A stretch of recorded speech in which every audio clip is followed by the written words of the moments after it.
नमस्कार जी। तो स्वागत है आपका astro Saurabh Joshi YouTube channel पे। तो दर्शकों, कल हमने बात किया था कि किस भाव से क्या विचार किया जाता है और कौन सी राशि का स्वामी कौन सा ग्रह है। आज हम बात करने जा रहे हैं कि भाव का कारक क्या होता है, किस भाव का कारक क्या क्या होते हैं। तो आइए चलते हैं वीडियो की ओर।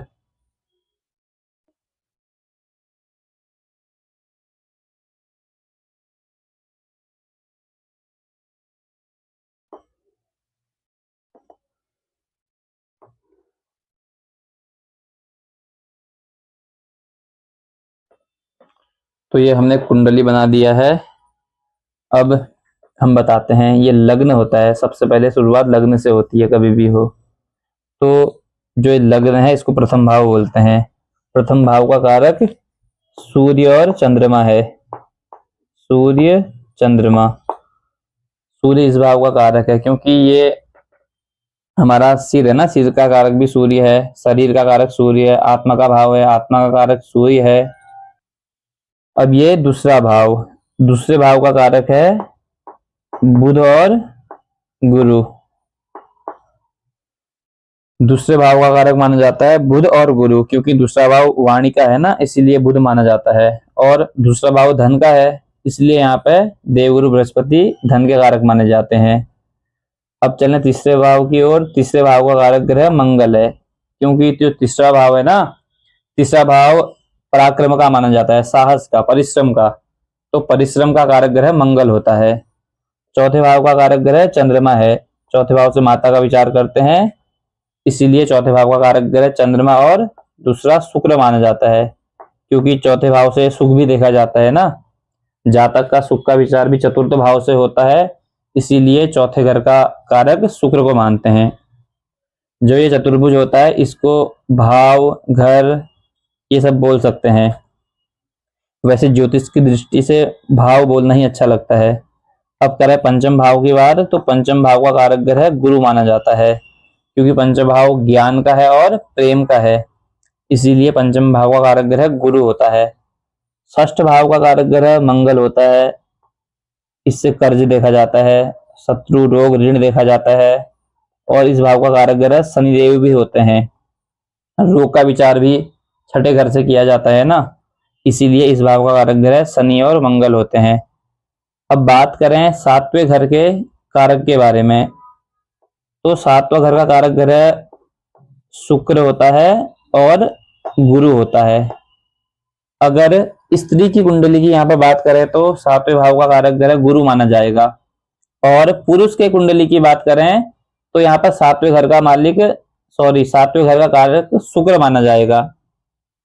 जब हम आगे चल के कुंडली विश्लेषण करेंगे ना, तो इस भाव में या इस भाव में जो भी ग्रह बैठा होगा, जैसे यहाँ पर मंगल बैठा है तो हम पहले मंगल को देखेंगे, उसके बाद हम शुक्र का विचार भी करेंगे अगर लड़के की कुंडली है तो, क्योंकि शुक्र इस भाव का कारक है, इसीलिए शुक्र का विचार भी इस भाव से किया जाएगा, क्योंकि भाव का कारक देखना जरूरी होता है ना।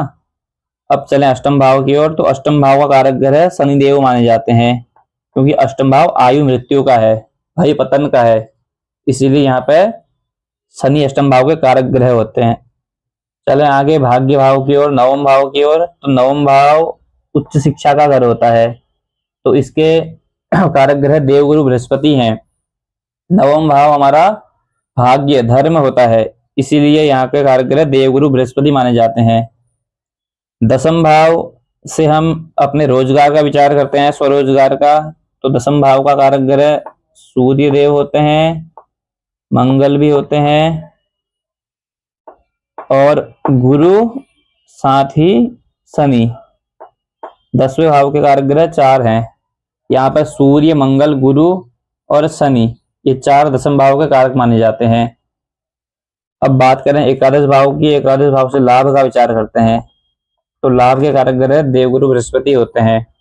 और द्वादश भाव का विचार करें, द्वादश भाव का कारक ग्रह शुक्र है, व्यय खर्च का भाव है, और दूसरा शनि है, जेल यात्रा का भाव भी है ना, ये जेल यात्रा का है, विदेश का भाव है, इसीलिए विदेश का भाव होने के कारण इसका कारक ग्रह शुक्र को माना जाता है।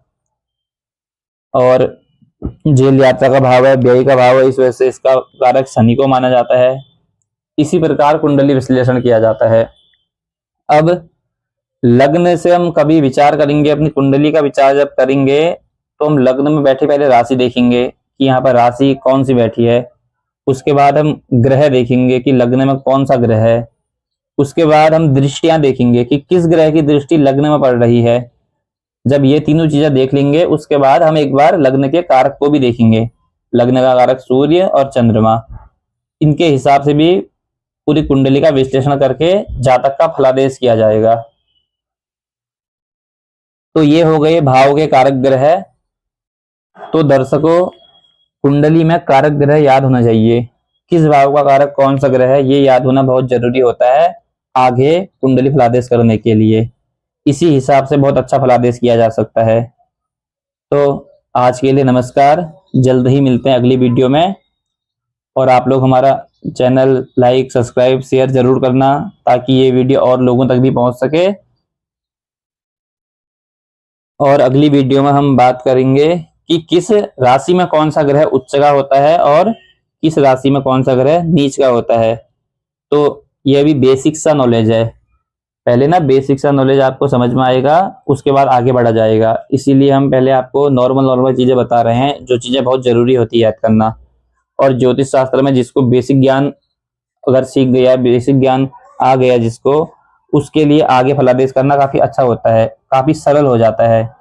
इसीलिए पहले बेसिक सी चीजें चलेंगी, उसके बाद आगे फलादेश का बताया जाएगा कि इस भाव में सूर्य है तो उसका क्या फल होगा, इस भाव में शनि है, यहाँ पर राहु है, उसका क्या फल होगा। इस विषय में आगे बताया जाएगा। राधे राधे जी।